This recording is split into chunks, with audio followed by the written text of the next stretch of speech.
ایک اعتراض یہ ہے کہ ابھی تو آپ شہادت سے فارغ ہوئے ہیں 8 تاریخ کو ربیع الاول کی، اور فوراً ہی اگلے دن خوشی منانے کچھ غیر عقلی سے لگتا ہے. ایک یہ بھی اعتراض ہے اس کے اوپر، یعنی فوراً بعد شہادت کے اگلے دن ہی خوشی منانے لگنا.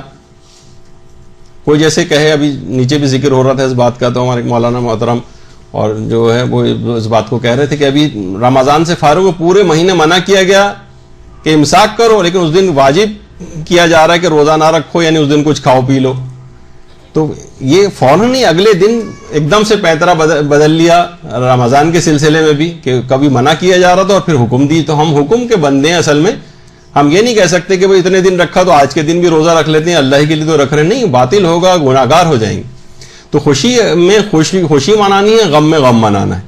اور اگر ایسا ہے تو آپ دیکھیں کتنی اسلام کی ایسی تاریخیں، مثلا 29 ذی قعدہ کو امام محمد تقی علیہ السلام کی، اللہم صلی علی محمد و علی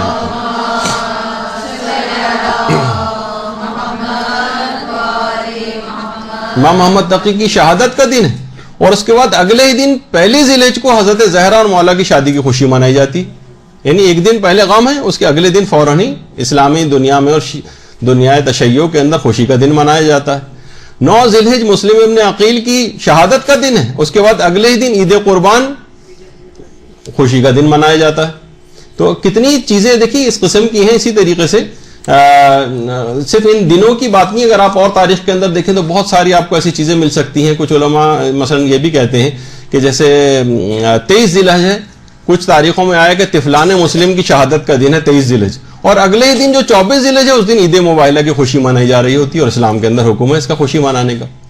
تو غم بھی منا رہے ہیں اور اگلے دن خوشی بھی منا رہے ہیں. بلکہ میں تو یہ کہوں کہ ایک ہی دن کے اندر غم اور خوشی کا بھی ہمیں مظاہر دیکھنے میں آتے ہیں. مثلا کسی کی شادی ہو رہی ہے، وہ خوش ہو رہا ہے شادی کی وجہ سے، مگر اپنے مرحوم باپ کو یا مرحوم ماں کو یاد کر کے اس دن روتا بھی اور غمگین بھی ہوتا ہے. تو لہٰذا ایک ہی دن میں جب اس کے مظہر ہمیں دیکھنے میں آ جاتے ہیں، تو ایک دن غم منانے کے بعد اگر اگلا دن خوشی کا آ جائے اور اس میں ہم خوشی منا لیں تو اس میں کوئی معیوب بات نہیں.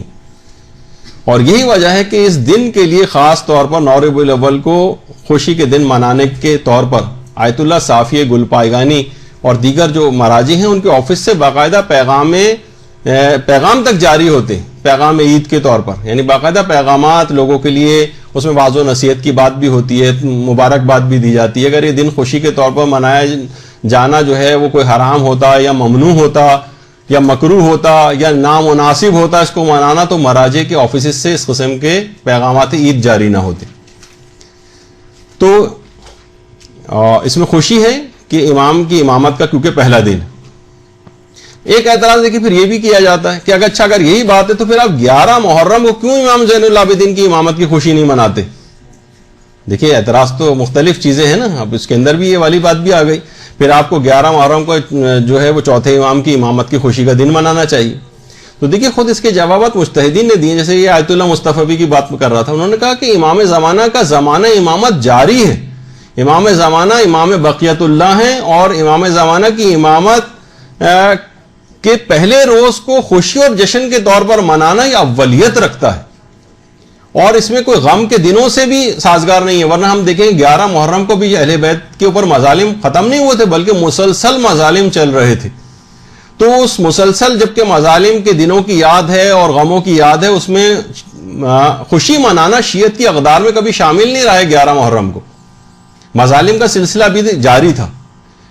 تو لیکن اس کے اندر ایسا کوئی مسئلہ نہیں ہے، یعنی اس میں امام نے خود خوشی منانے کا حکم دیا ہے. روایت میں امام خود خوش ہوئے ہیں، غم کے کپڑے اتارنے کا حکم دیا، زینت کرنے کا حکم دیا، اور ائمہ کے اپنے اصحاب اس طرح سے عمل کرتے رہے، تو اس وجہ سے ہم خوشی مناتے ہیں. اور کیونکہ امام زمانہ کی امامت جاری و ساری جس میں ہم سانس لے رہے ہیں، ان کی امامت کا پہلا دن ہے، تو ان کی امامت کے پہلے دن کو خوشی کے طور پر منانا جبکہ کسی غم کی تاریخوں سے اس کا ٹکراؤ بھی نہیں ہے، تو اس میں یہ اولیت رکھتا ہے. اس وجہ سے ہم خاص طور پر امام زمانہ کی امامت کے پہلے دن کو خوشی کے دن کے طور پر مناتے ہیں.